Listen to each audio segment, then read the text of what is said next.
Hello, everybody. Welcome back. We are looking at a game of Dominions 5. And when I say we, I mean myself and Sy. Hi, my name's Sy, and I like talking about Dominions.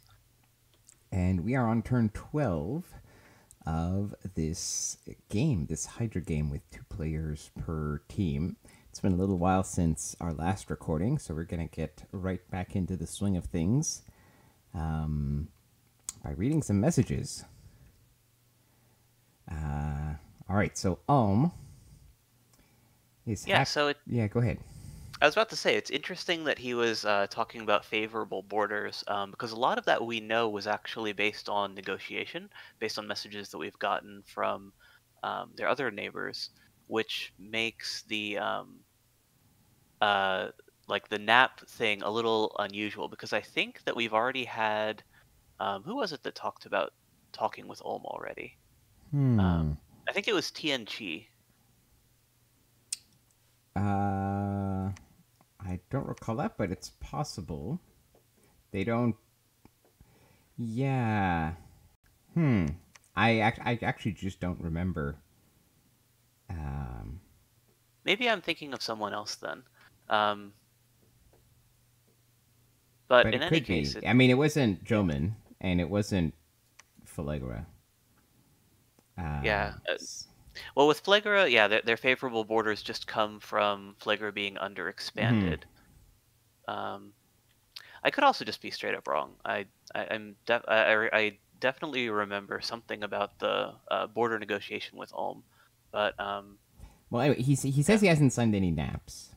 yeah. Um. Which, Yeah. and then yeah, no, like I mentioned, I could just be wrong. But with yeah, with Flagra, it makes sense that there wouldn't actually be very much negotiation, Mhm. given that Flagra just straight up didn't get a chance to get out of their cap circle yet. Yeah. Um, I'm also surprised that they didn't mention that because I do remember seeing a scout on 117 before, so I suspect that that would have gone north and then scouted that. So they Hmm. should already see that Flagra is very, very small. Yeah. They might know. Um. But in the end, um, even though Ulm was struggling a little bit early on because he was using only the Rangers, he still carved up like favorable borders to the north, uh, favorable borders as far as you can get to the east, given that there's 2 water provinces here. Um, Not terrible borders with Vedheim, who was a very strong expander. And to the west, he's done well against Tianqi. Um, so yeah, in the end, he partly due to the weakness of some of these other neighbors, but he's managed to kind of use the geography well enough, and maybe he was also lucky that Tianqi didn't go in his direction. Um, Well, in with TNG, Atlantis had actually gone he did this weird pretty far excursion in. down here, yeah. Yeah, so that actually might be part of it. Hmm. Is that he was able to get those provinces just because TNG couldn't, or rather was preoccupied with Atlantis pushing in. Yeah. And as a reminder to ourselves, and we talked about this before, but Alma's going for a build where he's doing a lot of labs in unforted provinces to go for the recruit anywhere mages, which is a thing you can do. It's less optimal nowadays. It was more popular in Dominions 4, but that is his intended strategy. Yeah, the major difference is that in 4 you would get a mage every turn, and now you get Right. a mage every other turn. Okay. Tianchi says, which we know, he's coordinating with Lucid and Grippa to attack Atlantis. This is Bogarus. We see his god this turn, and it's not scary at all. Surprised it isn't cold blooded.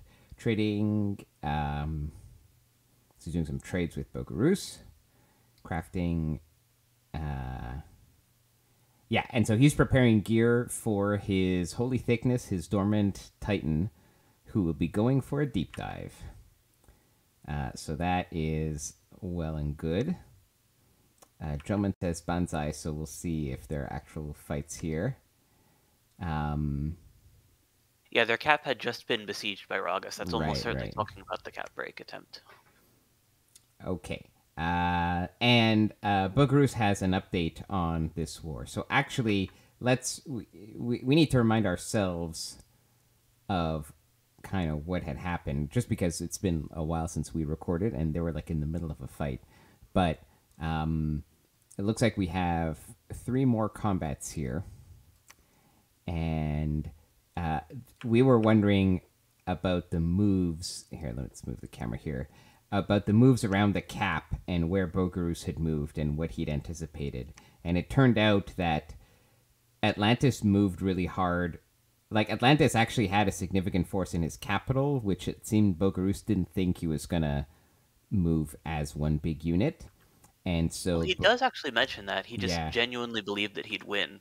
That I don't think he has anything in his cap that's going to break 33 PD, 12 expos, 3 eparchs. Yeah, but I think I think he didn't have good intel on what was in the capital. Like, I think that was blind, right? Like, yeah, I think it was just a low roll on the scout report. Yeah, something like that.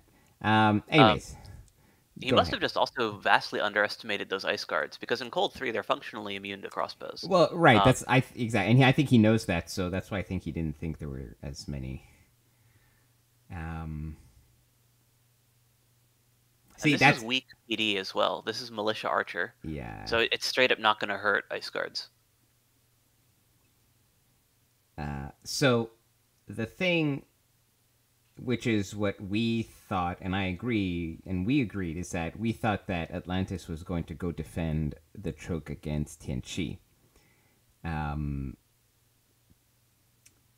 I actually didn't think that Bogarus was going to try to hold 159. I thought that was like a given that Atlantis would take it back, so you would leave like 1 PD, move the forces that had been he had moved there onto the fort on 173, and then bounce larger raiding parties at 175 and 178, just to kind of ping those. Because 178 in particular, he can't reinforce, so it's worth actually sending some of the sieging force up here and reinforcing. Yeah. Right, because you also know, based on the scouting that you had before the attack, that Atlantis shouldn't have a significant force inside of 173.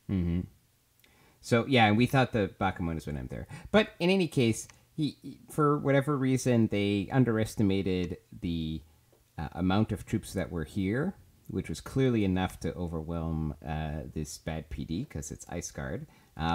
Somewhat surprisingly, I think, to me, but maybe not. Like, this is a bad situation for Atlantis, but he's deciding to commit more to the west.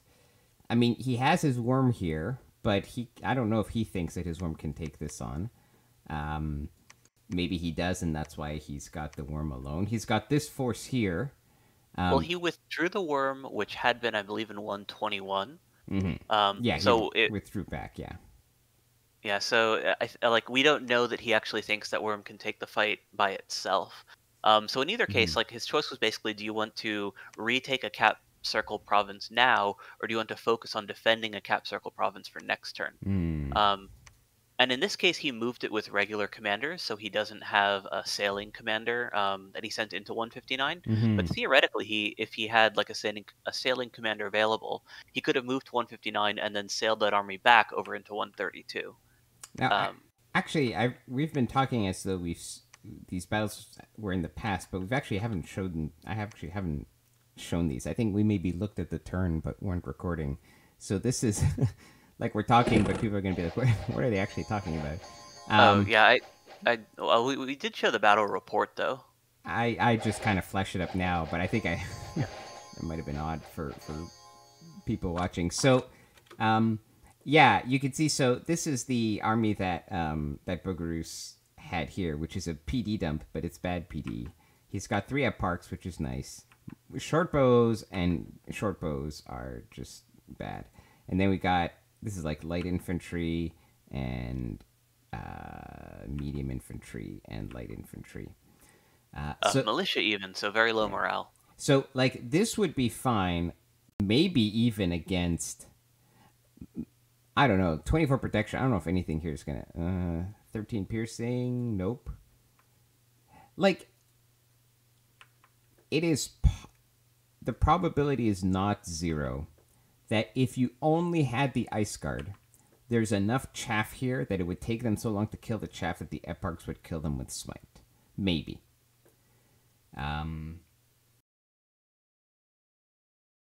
Yeah, But I mean it's a lot of smite casts. yeah, but like it seems to me that clearly Bogarus did not expect there to be this much Atlantis stuff, because this is clearly gonna kill these light troops. Like the militia, I mean, they don't even get killed; they just run away before they're gonna get killed. Anyways, so that happens here. Yeah. The Mournfuls do eat the smites. Yeah, So and they have a lot of hit points, so it actually takes more than... It takes a bit to kill him. Now here we had just... this is another just PD, a PD dump. This is an Atlantean PD dump. Which... Yeah, it's quite a bit better. It's just not enough. Yeah. Well, because this is a real army. Yeah. The Bakuman shows, unfortunately... Oh, no, this was intentional. The way he timed his cavalry in the Bakuman shows. Unfortunately, they just kind of splat on the heavy province defense. PD. But he only loses the Bakuman show. He loses almost nothing else and kills a ton of PD. So good for him. Yeah, I'd say everything that he lost there is very expendable. Yeah. Okay, anything else in this theater of war? This is Tianchi taking over the province where the worm was before. There was just a little bit of PD here, so nothing much. And we were also correct in that he consolidated. Like, that was sort of the call. I was like, do you go for both provinces simultaneously, or do you first consolidate and then push north? Yeah. And we were saying that the safer move there is to consolidate, just because you don't know what Atlantis is going to pull in to defend his capital. Right, because this army here could have gone here, right? Yeah. So, yeah. And I assume that Bogarus and TNG are in communication, just because like Lucid likes sharing battle reports and talking about that. So TNG will actually know that that army doesn't have a sailing commander, so he can't reinforce to defend. So he's going to feel pretty good about attacking here. And I should say so. If he has a scout, he'll even know that this army can't get there in time. Army can. That's got an Angakok. Yeah, it can sail. And there's a fort going here, interestingly. Going up there. Okay, I don't see anything else in this theater of war. Let's go to the other ongoing conflict, which is Jomen and Raga.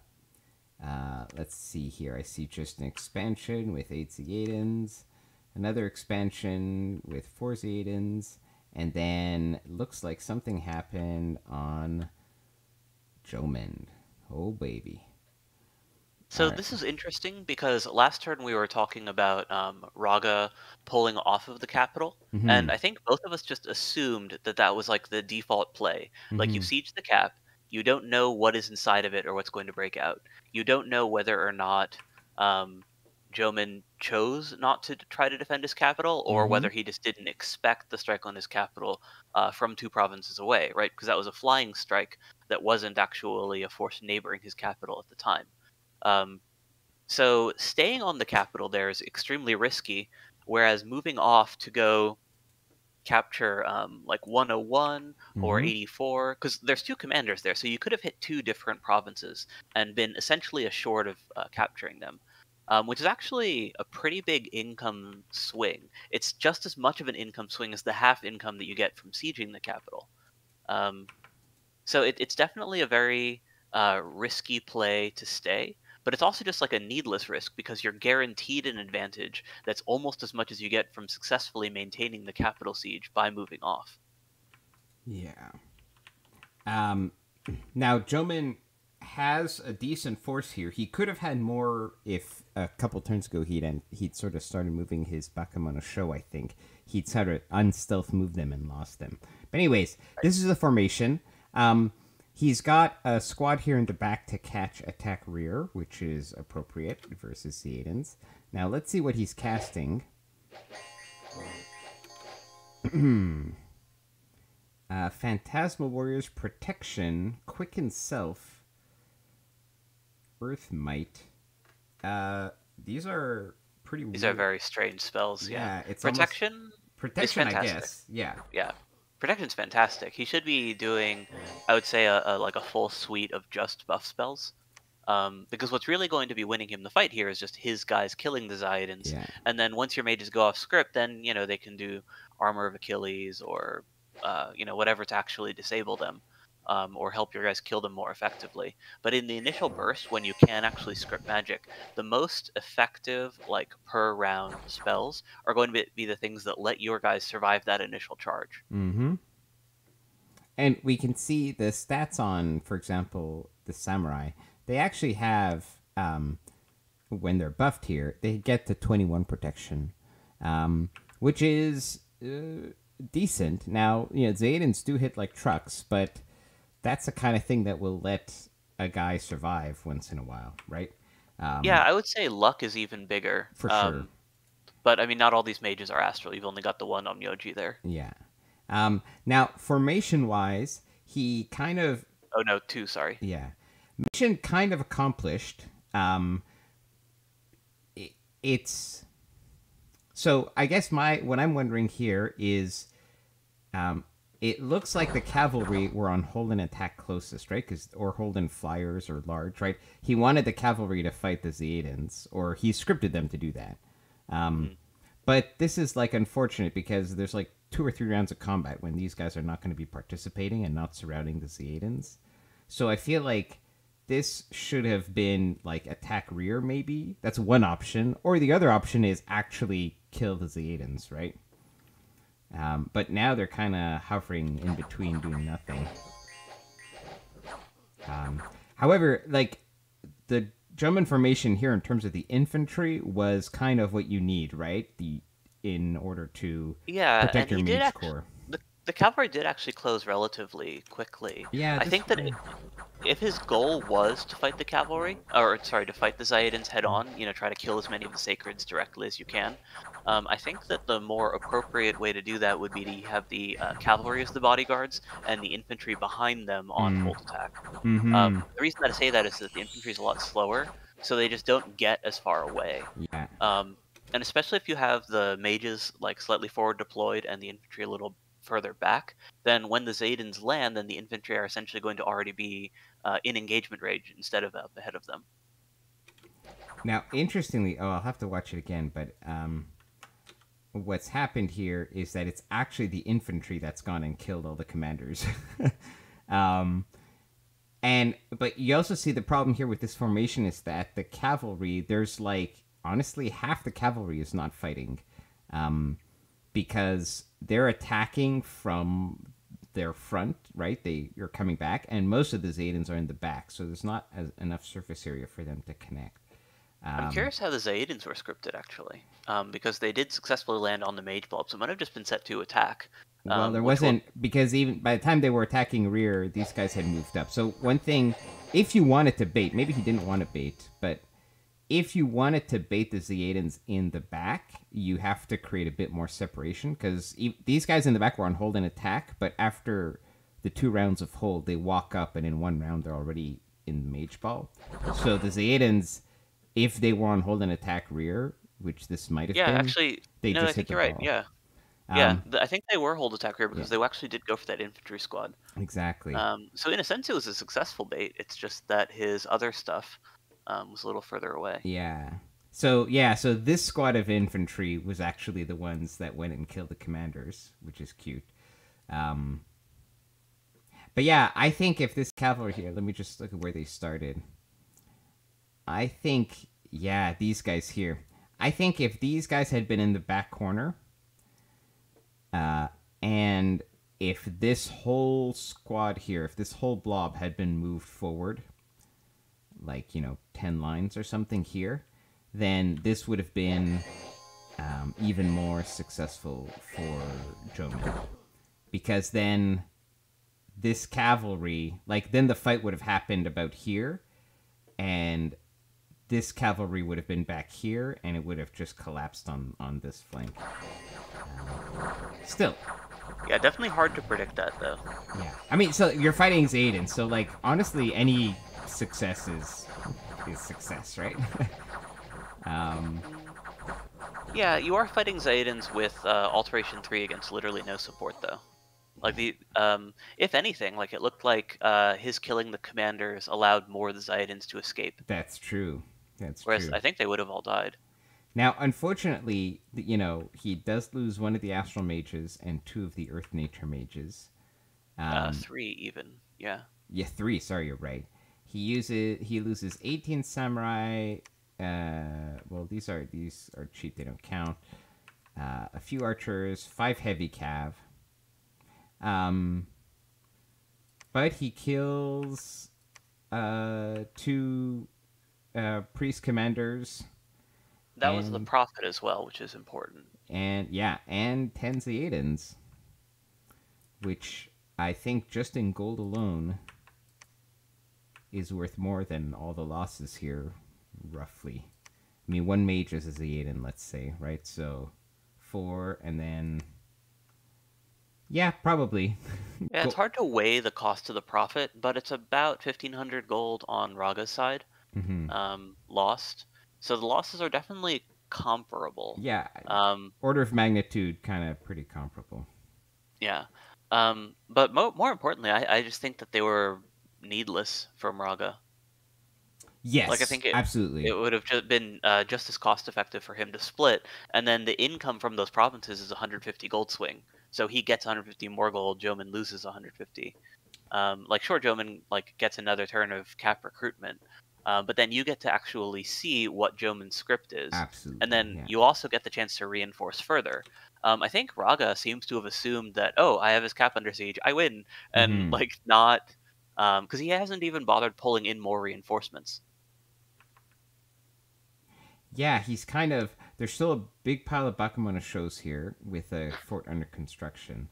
Now, Joman is small, but he's still in a good position to retake land with small squads all over the place. And the reason for that is that there's nothing coming from Raga's capital to reinforce. Both of Raga's other parties are just continuing to expand because his expansion up until this point had been abysmal, right? Like he'd been using these oversized parties, so he's much smaller than he needs to be. So between the lack of reinforcements and the wipe of that starting group, he's essentially out of position now. Okay. Moving on, I see that I was gonna say Bandarlok, but Patala has killed this undead province, sacrificing the rest of the mercenaries. Mercenary, that's the word. The mercenaries as a chaff. Now, I thought here he was going to bring his prophet. There it is. Did, I believe. That's the Bandar commander there. Oh, but he has pulled from the grave. Unfortunate. It's okay. I mean, it's a prophet. It's not ideal. Yeah, but it's still going to do some damage. And he also lost the units that he wanted to lose. Exactly, yeah. Perfectly appropriate use of indie longbowmen. Okay. And we know that both Patala and Midgard seem to have the idea of fighting each other, which is interesting. That they both kind of picked the same war. Yeah. So that's going to be but we don't see anything moving towards there yet. Midgard, I think we talked about that they needed to go get elfing set up, which we wouldn't we would see them moving forward only if they were not in stealth. So we don't know whether or not he's putting raiding parties in position quite yet. I am just looking at my Discord messages from some of the players have been sending me things in Discord, but I only have something for next turn, so I was just making sure I didn't forget any more communications for this turn. Okay, otherwise, let's see if there were any other interesting fights versus indies. People have been pinging thrones.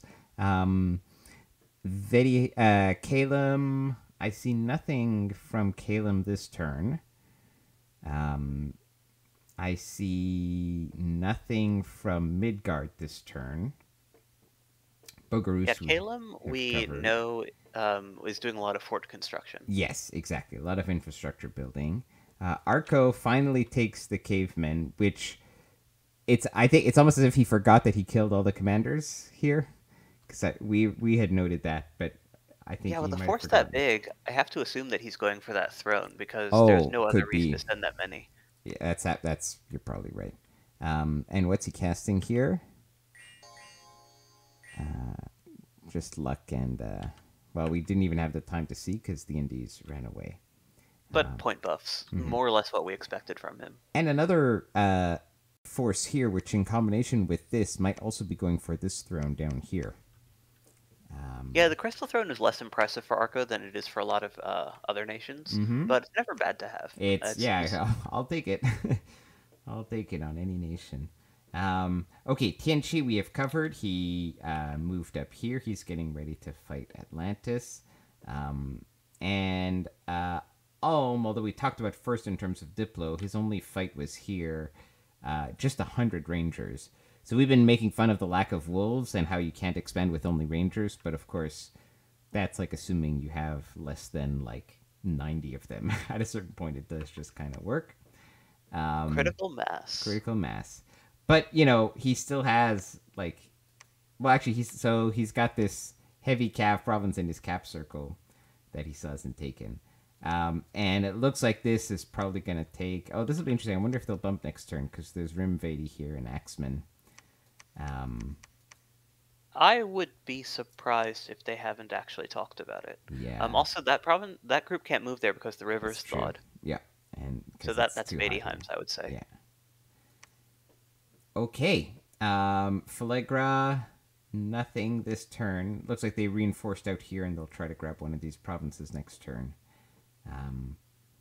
Yeah, those are relatively easy indies. But because Ulm and Vadiheim should both know that Flager is small at this point, I would say that their lifespan is quite limited.